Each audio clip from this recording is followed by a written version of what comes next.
I am Michael Lighten, writer of science fiction and poetic prose. I am reading 6 sections from Care Teachings for a New World. Each section will have its own part so that you can hear how the writing flows and see if you have interest. This reading will consist of subsection 2, the movement of love. The movement of love. In this scurrilous existence, they appeared unto me a movement towards the best, as the most frustration overwhelmed me. Through questions that began from the heart, I knew I had a mission to do. I moved, and the mission moved with me. The inner space, vows, oaths, and promises. These concepts are gripped and not allowed to go free. People and nations are beholden unto them. But the clearest, simplest concept is the least harmful. Why have a contract if you trust him and call him your friend? Why the ceremony if the heart is united? These are the things we make up for ourselves. The marriage has already opened before the gathering. Agreements are on the surface, but the inner space is where the action is. Looking within, we are worlds, small though it be, of ourselves. For this reason, we should sit in silence and thus open our hearts and minds to love. Silence beckons the soul to look deeper, conquer the person, and find the absolute into eternity. Shimmering waters. Watch the shimmering waters on a quiet night and to think of love and feel in love with the whole universe, quietly sitting, quietly thinking, quietly observing, feeling at one with whole, integrated human beings. We all have been guilty in the past and present of conforming to another's words or song. There appears nothing wrong with this until they mislead us into misery or darkness. Then the blame is on the one who conformed, the one who misled through words or song. But it appears that both are to blame. Each song or word is like a light metal struck onto a rock. And if it is like what rings in our heart, so are we taken by its enchantment. If our hearts are filled with hatred, envy, resentment, and lewdness, then must we be taken by deceivers and the like.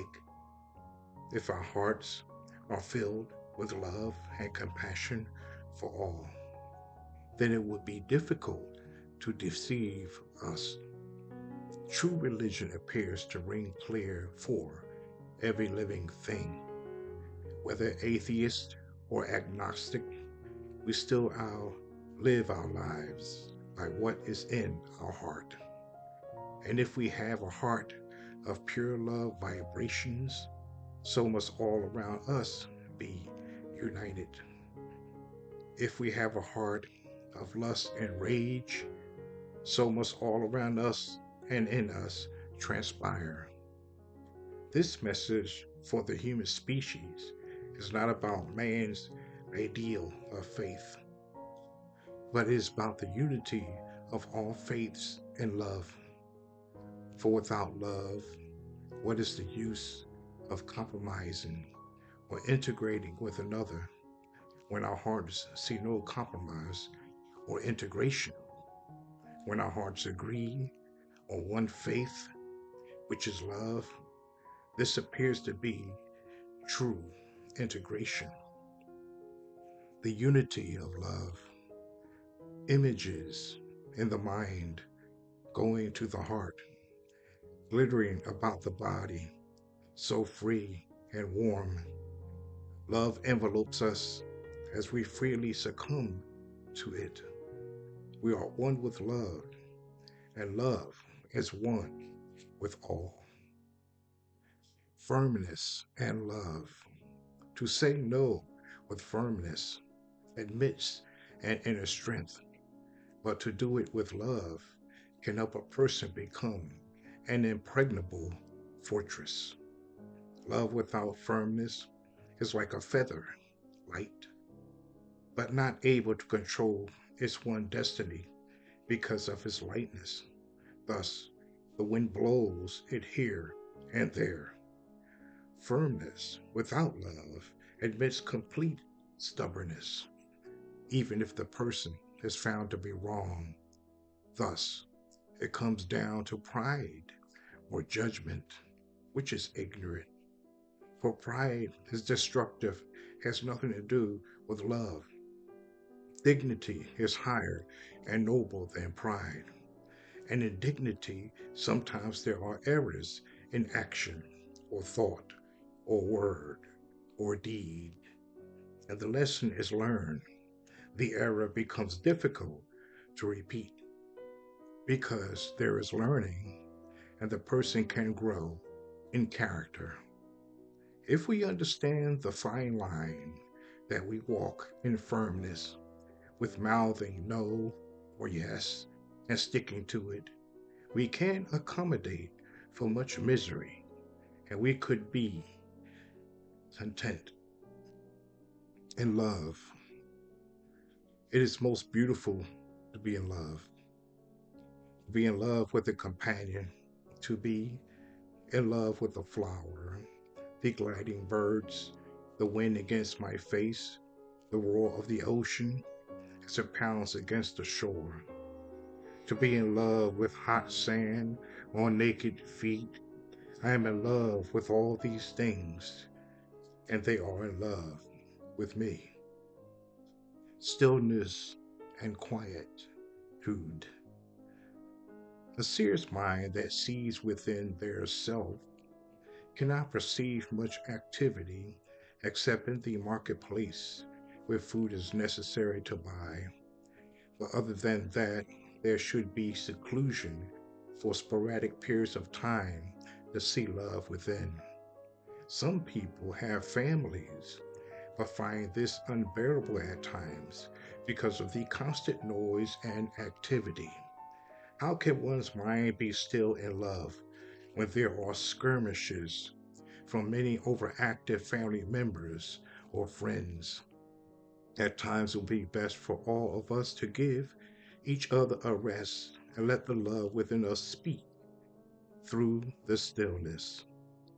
The blaring of the radio, the static of the television signal, the constant talking of people, and the incessant bark of a dog. These are noises of everyday life. These noises are here to be toned down so that quietude may proceed. Silence is always with us and about us at times. The universe is quiet and noisy, so why not the earth? These distractions are not really noises, but sounds shimmering in their ethers as the planets and stars shimmer in unison. This unison is what causes the sound, if creatively applied, becomes music. There appears an inner sound that relates with the outer sound. As a seed sprouts unto its own making, it appears that the inner has to be balanced for the outer to be balanced. And if this is so, noise and sound must be different. Sound appears as the balanced inner energies that creatively articulate the outer creative energies. Noise appears as the inner is not balanced, so the outer performance is like static, very chaotic. As a plant that has pushed forth from the seed does not grow to the upper regions, so is those of chaotic energies like. It appears that a quiet mind and heart produce the most melodic sounds, but a noisy mind and heart and produces offbeat chords that irritate those around it. Sound appears to be pushed forth through silence, but in noise there are barriers against silence. Thus, the true essence of meditation: no fear in love. In love, there is vibratory beauty and the outpouring of compassion. But there are some who perceive fear in love. Some of us tremble at the thought of love enveloping us so that we can become as one. From fear comes anger, and from anger comes rage, which breeds violence. Violence from rage destroys all that it touches. So, to not fear love, but to open our hearts and minds to love is the key to overcoming fear. Love as the protector. Many of us look for protection from other people, other ideas, but none or anything protects like love. Love will end any fear, and we can walk the streets, and the barbarians are vanquished by their own hands. Faith and love, not fear in the unknown, what others might do to us, is the key to defeating those who destroy. While we are walking in the light of love, the barbarians cannot touch us. We are humble and grateful to love because of it. We do walk cautiously in the streets, not for any lack of faith, love, but for common sense purposes. We are human. We must observe all things. We can foolishly get hurt by our own carelessness. Careful thoughts do bring careful situations. Love remains our protector as our hearts speak, but as our minds step in and out of its power from love, common sense takes over occasionally. Many women worship men and children because they will not see the divine of love in themselves. Many men worship women and children for the same reason. This worship is through fear because we desire protection from the harsh tastes of this life. Love needs no protection. Love protects itself. Truth needs no protection. Truth protects itself. Peace needs no protection. Peace protects itself. Freedom needs no protection. Freedom protects itself. Justice needs no protection. Justice protects itself. Where there is fear, there is a lack of love. Where there is love, there is no more fear. The observance of love. Love can be perceived through clarity or simplistic thinking and sincerity.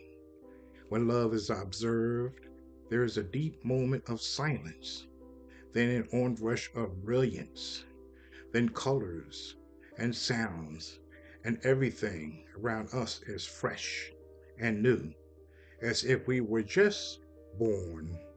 The sky is sparkling blue, even though there are clouds. For the observers of love, notice the sunlight that cuts through the clouds, and then wait with patience for the blue skies to emerge. So, a rainy day is still a good day for the observers of love.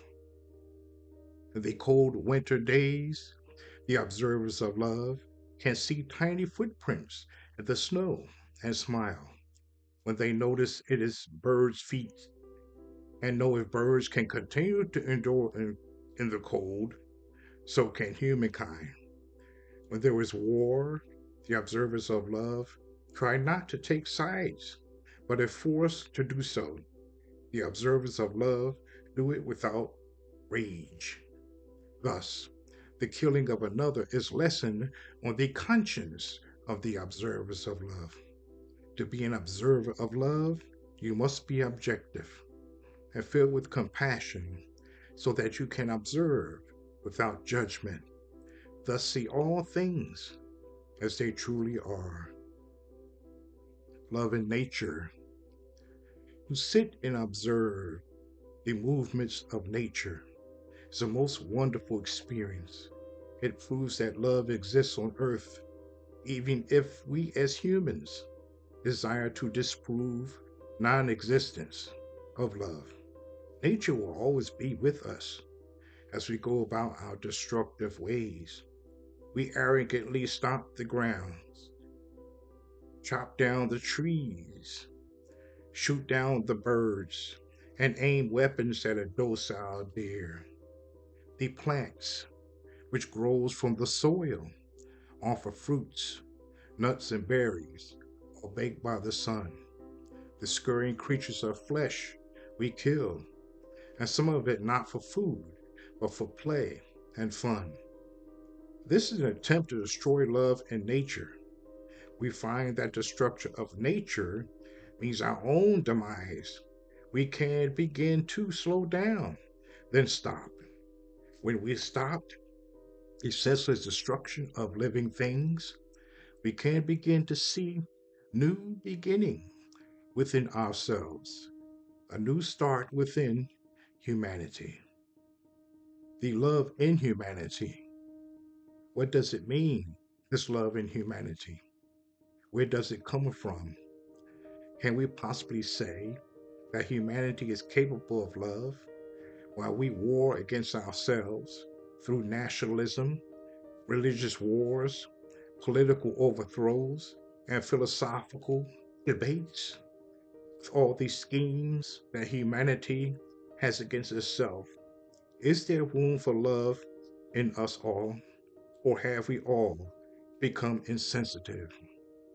Without love, without caring, without sharing, the first thing many will say, I don't care, or why should you care? Carers need no reason to care. Carers care instantaneously because to love is a sincere act, and to act sincerely.